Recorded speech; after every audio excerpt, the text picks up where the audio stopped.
I am Job, keeper of the forest. This is the tale of Conrad and his troop. Welcome to the show.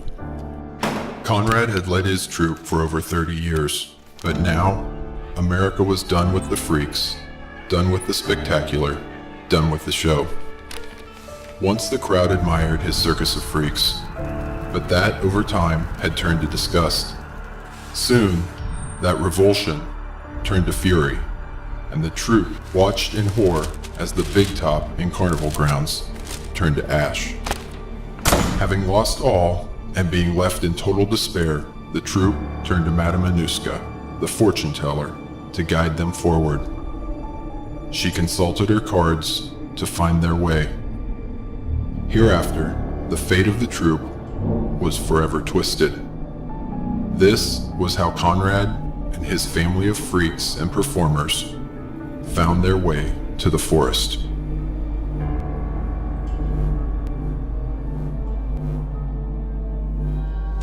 Something about the land and the deep well they drank from was a balm to every soul. The ringmaster seemed to hypnotize the crowd with his voice. The swordsman was magnificent.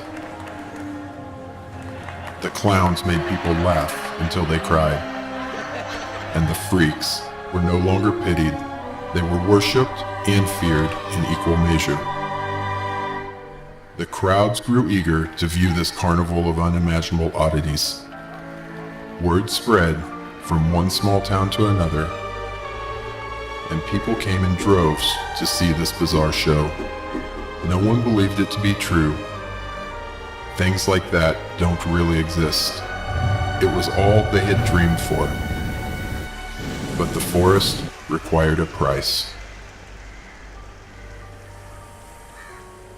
One evening, after an especially rousing performance by the clowns, Conrad and the others found a man outside laughing hysterically, unable to stop. His eyes pleaded with them for help. Conrad heard the voice in his head. He felt the hunger of the forest and knew this man had been chosen. He walked toward him and marked his forehead, then motioned his men to take the man to Madame Anuska.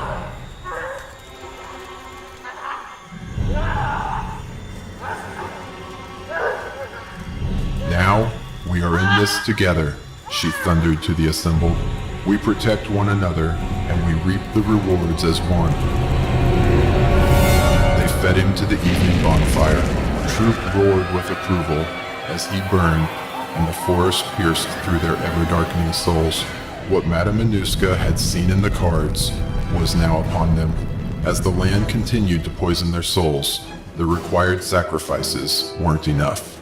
The freaks became tired of the gleam of superiority in the eyes of those who paid to look upon their misfortune. With each new sacrifice, their bond deepened and their horror receded. In truth, those chosen for sacrifice were the fortunate ones. Some unlucky patrons were tortured, mutilated, or dismembered so they could revel in the misfortune of being a freak for the troop's amusement. Maybe you think I'm just trying to scare you as you step into this twisted forest.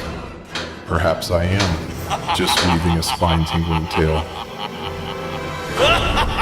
The troop awaits. Will you be entertained, or become the entertainment?